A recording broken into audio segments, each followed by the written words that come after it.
Bom, tá aí. Dani, o que disse o Cláudio Castro? Pois é, está muito claro o que disse o governador e agora a gente traz o que foi que ele falou para o governo federal depois que deu ruim a declaração dele, né? Digo de novo, fala da ministra das Relações Institucionais aqui ao UOL. Ele me ligou, Castro, para esclarecer que não estava fazendo críticas ao governo, que só registrou que não teve apoio desta vez, porque das outras em que solicitou, foi informado de que precisava editar uma garantia da lei e da ordem para tanto. A ministra está falando do que? A GLO é um instrumento previsto para a entrada das Forças Armadas nos estados para ações deste tipo.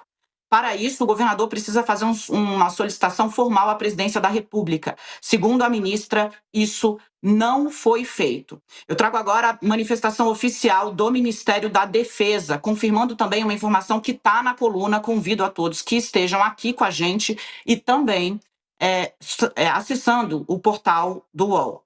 O Ministério da Defesa informa que, quando o governo do estado do Rio de Janeiro encaminhou o ofício solicitando o apoio logístico da Marinha do Brasil, isso ocorreu em janeiro de 2025, por meio do fornecimento de veículos blindados. O pedido foi submetido à análise da Advocacia Geral da União. O ofício estava relacionado a episódio ocorrido em dezembro, quando uma capitã de mar e guerra da Marinha faleceu ao ser atingida por uma bala no Hospital Naval Marcílio Dias. Naquele momento, a Marinha posicionou veículos blindados no perímetro do hospital, respeitando o limite de 1.400 metros em torno de instalações militares. A AGU emitiu parecer técnico, indicando que a solicitação do governo do Rio somente poderia ser atendida no contexto de uma operação da garantia da lei e da ordem, o que demandaria decreto presidencial. Então, está confirmada a informação com algumas adições. A fonte havia me dito que Cláudio Castro solicitou apoio do Exército, não foi. Foi, inclusive, dos blindados da Marinha, quando uma oficial da Marinha tomou um tiro na cabeça no meio de uma dessas operações que envolvem troca de balas entre policiais e traficantes no Rio de Janeiro. De novo, isso teria acontecido, segundo manifestação oficial, em janeiro. E aí você pode estar se perguntando em casa, Cláudio Castro, então, fez a solicitação da garantia da lei e da ordem? Segundo a ministra das Relações Institucionais, não houve qualquer pedido de GLO. O governador, portanto, incorreu, no mínimo, em uma imprecisão ao dizer que não teve o apoio. A verdade, segundo o governo federal, e quem sustenta é tanto a ministra quanto a nota do Ministério da Defesa, é que ele não pediu apoio para a operação de hoje.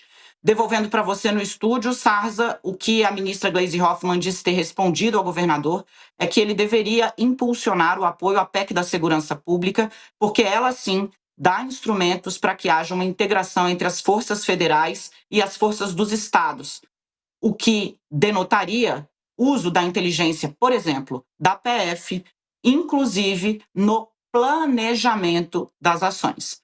A ministra lembrou que, recentemente, a Polícia Federal, em coordenação com polícias dos estados, fez a Operação Carbono Oculto contra o PCC e encerrou. Você mata muito menos e combate com mais sucesso o crime organizado. Devolvo para você, Sarza. Dani, vamos continuar aqui durante todo o programa com essa cobertura especial. Ronilson Pacheco, nosso colega no Rio de Janeiro, vai chegar aqui para a nossa cobertura também, para trazer o panorama de quem está lá, né, em loco. Ronilson, boa tarde para você. Bom, como é que está o Rio de Janeiro? Caótico, imagino. O nosso Rubem Berta trouxe há pouco as informações. Como é que você tem acompanhado isso, vivenciado isso? Você, a sua família, amigos e as informações que vão chegando, né, dos órgãos de segurança do Estado e federal também. Boa tarde. Pois é, Diego, boa tarde para todo mundo. De fato, o Rio muito caótico, né? Eu estava na sede do Instituto de Estudo da Religião, onde trabalho no ISER, o que seria um dia normal de reuniões e atividades.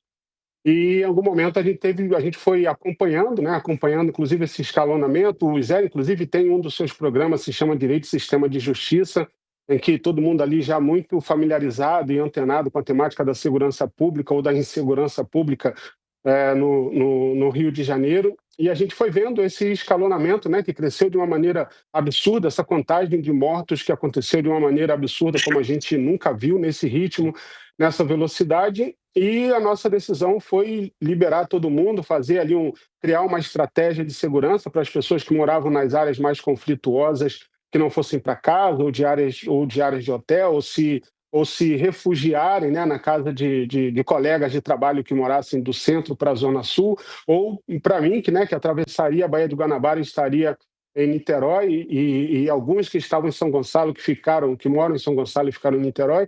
Enfim, você tem que criar toda uma estratégia, né, de última hora para algo realmente inesperado. E eu queria só fazer um comentário rápido, né, antes de devolver. A gente ainda vai falar mais, tem muitas análises para fazer, nossos colegas, né, repórteres em rua, em loco, trazendo cada vez mais muita coisa, muita informação, as coisas que vão acontecendo. Mas eu queria até, dialogando com o que a Dani, né, sempre muito, muito generosa e muito educada, disse na sua afirmação de que o governador, no mínimo, incorreu numa imprecisão. É, de fato, eu acho muito pouco provável que o governador tenha incorrido numa imprecisão. Eu acho que o governador fez um cálculo.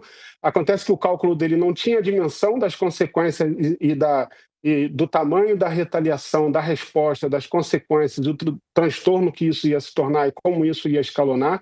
O governador deliberadamente fez uma declaração que ele sabe que atrai hostilidade para o governo federal. Não por acaso ele disse isso em 1 minuto. No minuto 2, você já tinha uma rede de bolsonaristas no Twitter, nas redes sociais, fazendo hashtag de que o Rio estava sozinho, tentando culpabilizar o governo federal. É óbvio que não dá para a gente tirar a responsabilidade do governo federal, mas nesse caso específico, o governador precisa assumir a sua responsabilidade à frente da segurança pública do Rio de Janeiro.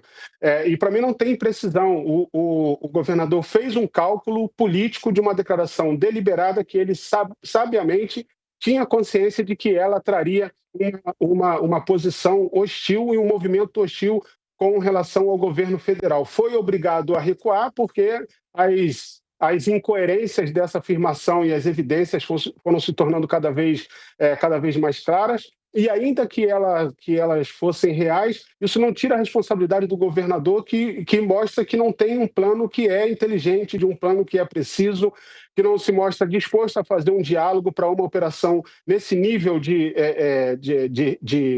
peso, de implicações, sem um diálogo direto com o governo federal, sem que o governo federal esteja ciente da dimensão que isso tem. Não é novidade para ninguém a capacidade, a força, o dinheiro, a capacidade bélica, de articulação que o Comando Vermelho tem. Você tem analistas, especialistas, pesquisadores o suficiente para fazer isso. Então, acho que não tem imprecisão.